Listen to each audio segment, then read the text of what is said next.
থেকে। এত সুন্দর, আমরা এই সামনে আছি একদম সি ফেসিং যে রিসোর্ট। আর এই যে এখানে জল এসে গেছে, এই যে আমাদের সিঁড়ি, কিন্তু নামা যাবে না এই সিঁড়ি দিয়ে, সামনে জল।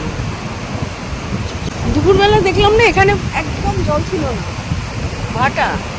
এখন জোয়ার এসে গেছে, হবে না। দেখো, দেখেছো একদম, ভাবলাম যে বিকেলে নামা যাবে বোধহয়। কেমন লাগছে বলো বাবা, কেমন লাগছে? দেখতে পাচ্ছেন, এই যে এই যে এই তো দেখা যাচ্ছে, কেমন লাগছে? দারুণ মন্দারমণি দারুণ প্রাকৃতিক সৌন্দর্য, কি দারুণ সত্যি, একদম সামনেটা আমাদের। এই যে সমুদ্র, এই যে আমাদের রিসোর্টগুলো, একদম সামনে থেকে দাঁড়িয়ে আমরা দেখছি সমুদ্র, সত্যি অসাধারণ। মন্দারমণিতে এইভাবে কোনো দিন থাকিনি, দেখে দেখেই চলে গেছি বিচটা, কিন্তু যেদিকটা ছিলাম সেদিকটা বড্ড ভিড়ভাট্টা, এখানটা এত নির্জন, সুন্দর একটা পরিবেশ, সত্যি দারুণ লাগছে। সন্ধ্যেবেলা কিরকম লাগবে বাবু? হ্যাঁ, সন্ধ্যেবেলা একদম সমুদ্রের ধারে। হ্যাঁ, ওইখান থেকে, হ্যাঁ সমুদ্রের ধারে, সেটাই ওদিক থেকে তুলবো। দারুণ না? অসাধারণ। চলো, এই সময়টা বেশি ভালো লাগছে, তখন রোদ ছিল সকালে।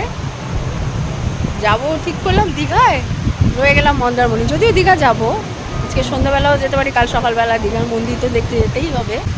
তো চলো, এখন তো থাকি এখানে, ভীষণ ভালো লেগে গেল। হ্যাঁ বাবা, চলো যাই, চলো।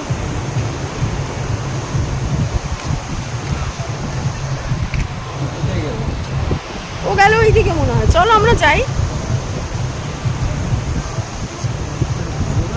হ্যাঁ হ্যাঁ, চলো একটু ওই সামনাটা যাই, তারপরে আসছি আসছি রুমে।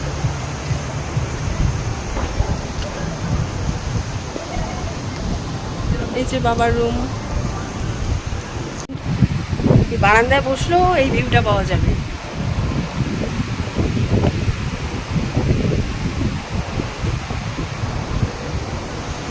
এই তো চলো, এই 107 রুম। জানেন তো, এই দৈনন্দিন জীবনযাপন একঘেয়েমি, এই সবের থেকে একটু দুদিনের জন্য রেহাই, এই সুন্দর একটা পরিবেশে সময় কাটানো, সুন্দর একটা অনুভূতি নিয়ে ফেরা, তারপর তো আবার সেই শুরু হবে নিজের নিয়মে চলা, কিছু এনার্জি নিয়ে আবারও সেই সংসার জীবনেই ফিরে যাওয়া।